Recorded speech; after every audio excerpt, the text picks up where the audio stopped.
Hi, this is Professor Fernandez, and in this video we're going to work on a few examples of using the ratio test. These examples come from the lesson notes for lesson 10 in this Calculus 2 course. You'll find those notes on this site along with all these other resources. So the ratio test. First thing I'm going to do is zoom in here and just remind you what the ratio test is. This comes from the lesson notes for lesson 10. You'll find those on that website I mentioned above. Let's look at the ratio test here. It says let AN be a series with non-zero terms. First thing I'll tell you is that it doesn't really matter if the series has one term that's zero or a finite number of terms that's zero, right? Convergence is all about what happens to the tail end of the series as n goes to infinity. If it has an infinite number of terms that are zero, then you really have to be a bit more careful. But anyway, let's see what the ratio test as stated here then tells you.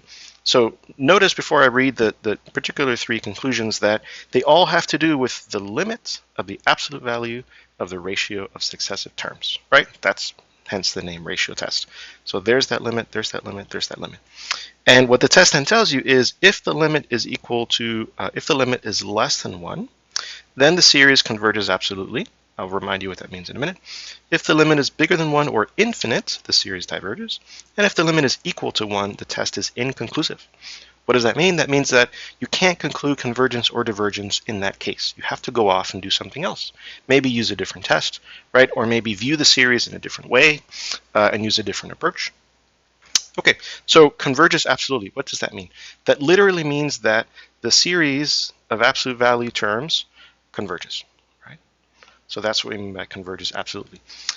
We also have, this implies, we also have by the, I'll put it over here, implies by the absolute convergence test that A sub n converges, right? So if you know that the series whose terms are the absolute value converges, in other words, the series is absolutely convergent, then you know by the absolute convergence theorem / test, it can be used as a test, that the original series A sub n converges as well.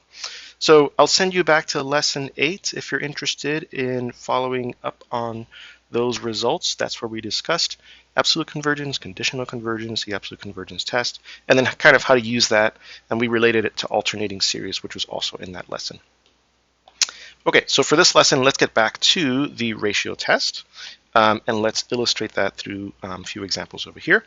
First thing I'm going to do is just kind of zoom out for a second. We're now in lesson 10 in this course. We've done a few convergence tests for series, and what has emerged, and this is in the notes that we've seen, is that we have a rough idea just by looking at the series whether it's going to converge or diverge. And the idea is that the AN terms, right? This is AN for this series. This is an alternating series, so this is AN, and this is AN. If the AN terms go to 0, as n goes to infinity, fast enough, then we have some sense that the series is going to converge. And what does fast enough mean, right? Exponential is check, right? That goes to 0 pretty fast. 1 over n is not check, because that's the harmonic series, that one diverges, right? But this one converges, it's a geometric series, r equals 1/2. This one diverges harmonic.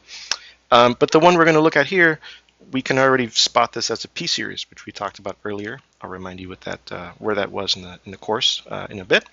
But this one converges. So 1 over n squared, check. This one goes to 0 fast enough, right? So exponential decay, fast enough. 1 over n decay to 0, not fast enough. 1 over n squared, fast enough. And then 1 over n to any power bigger than 1. This was the p-series result, fast enough. So just by looking at how quickly the terms in the series go to 0, we can get a sense, and I want to emphasize that, get a sense of whether it converges or not. To actually show it, you want to then use a convergence test, which will conclude it for you. All these convergence tests are theorems, right? So you're guaranteed that the conclusion follows, provided you've checked all the hypotheses. All right, so let's do all of that for the ratio test here. Let's go through example A. And in this example, like I kind of mentioned a few minutes earlier, there is a term that is 0, right? When n equals 0, because there's an n up here, the first term in the series is 0. But that's okay, because for this particular series, right, the original 1 equals 0 plus everything else. And because adding 0 does not change the value of the series, right? The original series is literally equal to the series without any zeros in it. That's why I said earlier in the video that doesn't really matter if you have a finite number of terms in the series that are all zero. You know, convergence is about the tail end. So this is what I've done here. Let me highlight, is like the mathematical way that you can kind of ignore, justify ignoring those finite number of zeros, and then just applying the ratio test or whatever convergence test to the remainder of the series that doesn't have those zeros. Okay, so I'm basically going to work on this series because it's the same as this series, and this one satisfies, I'll scroll here, the assumption that the series has all non-zero terms. Okay, so again, to use the ratio test, because it's a ratio of successive terms, what we do is we look at the AN, right? So it doesn't really matter too much. We'll get to this in part B, but I'll just tell you right now, you can pick the entire expression, right? You don't have to, like I did over here when I viewed this as an alternating series, you don't have to ignore the negatives or the alternation in the series, because again, the ratio test is about the limit of the absolute value. So that's kind of taken care of in the test itself. So I'm going to pick this entire thing, as a sub n, and it really helps to just write out a sub n plus 1, and I'll just actually write out a sub n first. To write out a sub n and a sub n plus 1 to make sure that no small errors creep up, right? So this is 2 to the n plus 1. From these, we're going to form the ratio of successive terms. So this is n plus 1 over 2 to the n divided by an. And division here turns into, to the n plus 1, to the n plus 1. Division turns into multiplication by the reciprocal. Okay, and then we are going to put things together based on function family, right? So here are all the, this is a rational function. Here are all the polynomials I put together, and then I put in all the exponentials here together. So you can see that things are going to cancel. I'm just going to leave n plus 1 over n that way. We could divide it out, but I'm going to focus more on this term. So 2 to the n plus 1 is 2 to the n times 2 to the first, right? Because when you have the same base, the exponents add. So by your rules of exponents there. So I can take this 2 to the n in the numerator and cancel it with that one in the denominator, leaving me with just a 1/2. And that 1/2 is going to be crucial, as you'll see in a minute. So this is 1/2 times n plus 1 over n. All right, so notice that because all the terms here originally were positive, right? When I now take the absolute value of everything that I just did, nothing changes, right? Nothing changes sign, SIGN. So it's the same exact thing. So I now have the quantity that I want to take the limit as n goes to infinity of, and then investigate whether I get 1 infinite, greater than 1, or whatever the ratio test tells us. So the limit of the absolute value of the ratio of terms, successive terms in this series, is the limit of this expression. The 1/2 comes outside, and then I'm just finding the limit here of n plus 1 over n. We've done that many, many times before. If you look at it as infinity over infinity, you could apply L'Hopital's rule. That's a bit too much, in my opinion. You could do many of the techniques we've been doing earlier in this series. I'll send you, for example, to video 5.2, where we talk about taking limits as n goes to infinity. You've done this also in Calculus 1. Long story short, I'll use the quick growth argument here. As n goes to infinity, 1 is way inconsequential compared to n, because n is heading off to infinity. So this is the same as the limit as n goes to infinity of n over n, and that's 1. So this is 1/2 times 1, that's 1/2. This is the result of taking the limit of the absolute value of successive terms. So now we go off and we compare this to the conditions for the ratio test. 1/2 is definitely less than 1, so the series converges absolutely by the ratio test. So I'm going to write down that conclusion. So converges absolutely.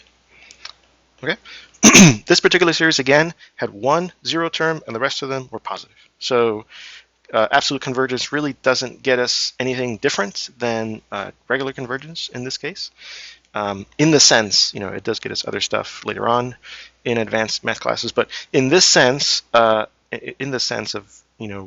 the series doesn't have negative terms that we might not be sure, whether the series converges because of that. Like an alternating series, have to use a fancier test, but because the series' terms are all positive or zero, right, basically the series converges and the absolute value of the series is the same as the series. So, all right, let's move on to part B. What changes in this example? So I'm just going to make some room here for us. Give me a second. Okay, good enough. So part B. Let's take a look at this series, right? And then so thinking again about, looking at the series, does it converge, does it diverge, based on what we said a few minutes earlier, whether the terms go to zero fast enough. This one, I should have expected it to converge because exponentials go to zero faster than polynomials. So that definitely ended up being aligned with what our gut told us, that this was a series that was going to converge. This second example is a little different, right? Because the exponential is in the numerator and the polynomial is in the denominator. So exponentials grow faster than polynomials. So we're thinking that this expression is going to head off to infinity as n goes to infinity. And we can certainly see that in a variety of ways. We could actually take the limit, apply L'Hopital's rule, or just a growth argument. So we're kind of thinking, I'll put it in parentheses, that this series diverges. Okay. So again, it's really useful to be able to have some sense of what's going to happen before it happens. Okay, so now let's go ahead and apply the ratio test. In this case, a sub n, I'm going to again choose the whole thing. So for the ratio test, you can just choose the whole expression to be your a sub n. If this were an alternating series, right, then I would not do that. Then I would choose just this part as a sub n. Remember, because alternating series have this or this type of presentation. And I'll send you over to the videos for lesson 8 if you want to review that. Okay, so this is my a sub n term. And then to write out a sub n plus 1, I'll just put an n plus 1 everywhere, 2 to the n. And I'm just going to, 2 to the n plus 1, right? I'm going to write that as 2 to the n times 2 to the first, anticipating something that's going to happen later, very similar to what just happened in example A. And then from these two, I form the ratio of these successive terms. So I have minus 1 to the n plus 1 times 2 to the n times 2 to the first over n plus 1 squared. And then remember, we're dividing by this, which is the same as multiplying by its reciprocal. So multiplying by n squared over negative 1 to the n times 2 to the n. And then I take the absolute value of everything, okay? And then let's see what results, right? What's going to come out. First thing to mention is that all the things that could potentially alternate, right? I don't even have to do the algebra here to kind of cancel these out and figure out what they're going to be. They're just gone because I'm taking the absolute values, right? So that's nice. And then next, this 2 to the n and this 2 to the n down here, they cancel, right? They're on opposite sides of the fraction bar. So what I'm left with is a 2n squared in the numerator divided by this term, n plus 1 squared. So if I multiply out the denominator, this is what I'm left with. And then I'm finding then finally the limits of this quantity. So applying my ratio test, I'm looking at the limit as n goes to infinity of this expression. This is a rational function. Again, L'Hopital's rule could do that. Growth argument, I'm going to do that. Other versions, you divide numerator denominator by the highest power of n or x. If you remember your Calc 1 approaches to this, in this case 2. So you could divide everything by n squared and then retake the limit. All different ways, just quickly reminding you of how you could evaluate these limits. I'm going to do the growth argument thing here, right? So as n goes to infinity, the term in the denominator that contributes the most and dominates in terms of magnitude is n squared. So you can effectively ignore this. And eventually, this limit is getting closer and closer and tending to this limit, which is 2. So then we go off and we do the same thing, right? We compare this 2 to all these cases in the ratio test. In this case, we obtained a number that's bigger than 1. So indeed, our initial gut conclusion has been verified. The series diverges. So diverges. We'll just put a check here. Diverges. Okay. So last one to talk about is probably the simplest one here, because you don't really need the ratio test here, and that's kind of why I put it for last. This is a series 1 over n squared. This is a p series, right? So this is a series of the form 1 over n to the p. In this case, p equals 2, and that's bigger than 1. And we had learned way back in lesson 6 that if p is bigger than 1 in a p series, that means that the series converges. So again, we talked about it at the beginning of the video. 1 over n squared goes to 0 fast enough, so we think it's going to converge. It is a p series. We have theorems that tell us that, in fact, this particular p series does converge. But the point of putting it in here as a ratio test example is so that we can, again, start to appreciate the fact that there may be more than one test that can show that a series converges or diverges. And therefore, one of the things we'll talk about is about how to know which test to use when. And some of that information is about, determining comfort level, right? Are you more comfortable with the p series? It's pretty straightforward. If you can identify p, or you're more comfortable with the ratio test, you're used to taking these limits, you've done it a lot. Another stuff is just, another aspect is, different tests have different hypotheses, right? It may take more work to verify some of the hypotheses. Later on in this lesson, right, the lesson notes for lesson 10, if you, again, check out the notes that are on the website, for lesson 10, I do talk about a summary of the convergence tests we've covered so far, and also give you some guidance as to which one you might want to try first. If you are interested in perhaps this idea of doing the most straightforward or the easiest or the least complicated test. All right, so to finish this one up, we have our ANs and our AN plus 1s. We divide them. This is 1 over n plus 1 squared, that's AN, divided by 1 over n squared, which is multiplied by the reciprocal. So we have n squared over, if we multiply out the denominator, there we go. This one looks very similar to what just happened. So I'm going to skip all the steps, because what we ended up with, if you rewind the video a minute earlier, is a 2 in front. So this one goes to 1 as n goes to infinity. Okay, we then go off and we compare that to these 3 cases, and we are over here, case 3. So the ratio test is inconclusive, right? So again, this was the point of this example, to illustrate that sometimes you may need to do other tests, or you may want to use other tests, or you may consider using more than one test. Because the ratio test is inconclusive here, right, we need to do something else, use another test. And that's, again, going back to the fact that this is a p series, so we would latch onto that and say p series, p equals 2, bigger than 1, converges, by the theorem on p series in lesson 6. Okay, so that's it for the ratio test. Thanks for watching.